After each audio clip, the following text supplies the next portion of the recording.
Part consolidation is a powerful technique for reducing the amount of parts in an assembly and comes with many benefits, including simplicity, cost reduction, and lightweighting.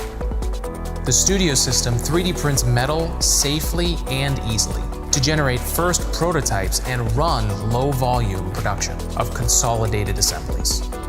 This timing belt pulley from Egar Tool & Die was consolidated from 4 parts: an aluminum extrusion, 2 screwed-on end plates, and a clamp collar, down to 1 part 3D printed in 17.4 pH stainless steel on the Studio system.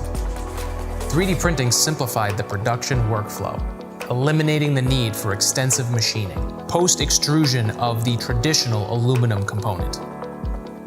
Consolidating the entire assembly into 1 part significantly reduced the weight, allowing the servo motors they're attached to run faster, leading to an improved manufacturing environment at Egar.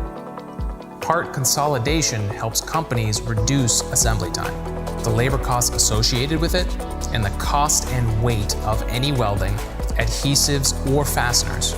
Just another reason why bringing metal 3D printing into your organization with the user-friendly Studio system helps enable creativity and cost cutting in ways traditional manufacturing just can't.